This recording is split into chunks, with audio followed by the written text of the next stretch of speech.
नेहा की शादी को अभी 4 महीने ही हुए थे। शादी के बाद उसने अपना नया घर और नए रिश्तों को समझने की कोशिश की।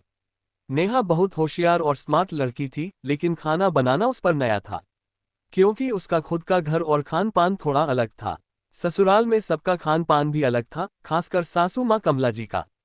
कमला जी को खाना बहुत पसंद था और वे पारंपरिक और नए नए स्वाद दोनों की बहुत शौकीन थीं। कमला जी हर महीने नेहा से फरमाइश करती। बहू, इस महीने कुछ ऐसा बनाना जो सबको हैरान कर दे। मैं तो बस देखती रहूं कि तुम क्या नया करोगी। नेहा को यह चुनौती बेहद दिलचस्प लगी, लेकिन एक साथ सबका स्वाद समझना आसान नहीं था। कभी ससुराल के लोग मीठा पसंद करते तो कभी तीखा, कभी मसालेदार। एक दिन कमला जी ने कहा, नेहा, अगली बार पिज्जा बनाना, लेकिन उसमें चाट मसाला भी डालना। थोड़ा इंडियन ट्विस्ट चाहिए। नेहा को थोड़ा अजीब लगा। पिज्जा और चाट मसाला कैसे होगा? फिर भी उसने रिसर्च की और बाजार से ताज़ा मसाले और नए टॉपिंग लिए।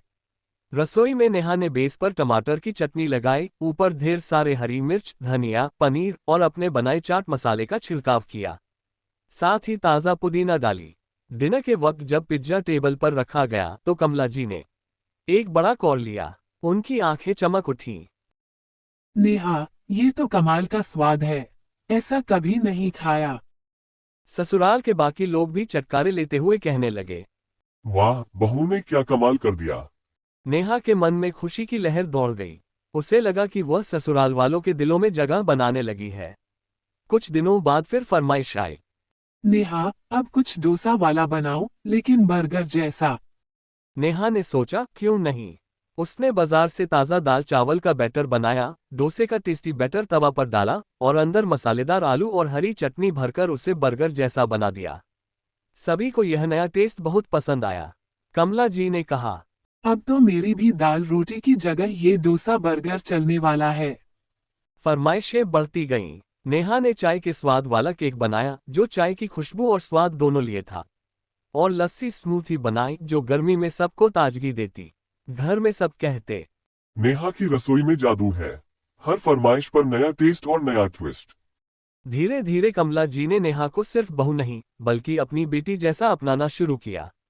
नेहा भी हर फरमाइश को पूरे दिल से पूरा करती, ससुराल वालों की पसंद और नापसंद को समझती। एक दिन नेहा ने कमला जी से पूछा, माँ जी, आपको मेरे खाने में क्या सबसे अच्छा लगता है? कमला जी मुस्कुराईं। तुम्हारा दिल, बहू। जो भी तुम बनाओ, उसमें वह झलकता है। इस तरह नेहा की सास बहू की जोड़ी घर में खुशियों की मिसाल बन गई। हर महीने फरमाइश आती और हर बार नेहा ने उसे अनोखे अंदाज में पूरा किया। ससुराल में हर दिन महफिल सजती और प्यार की खुशबू फैलती रही। इस कहानी से मिलने वाली सीख, रिश्तों में समझदारी और प्यार जरूरी है।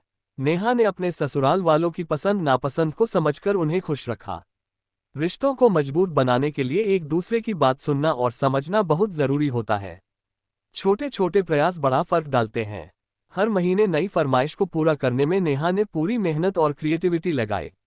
ये दिखाता है कि जब हम दिल से प्रयास करते हैं तो सामने वाले को खुशी मिलती है। खाना सिर्फ पेट भरने के लिए नहीं, बल्कि प्यार जताने का माध्यम भी होता है।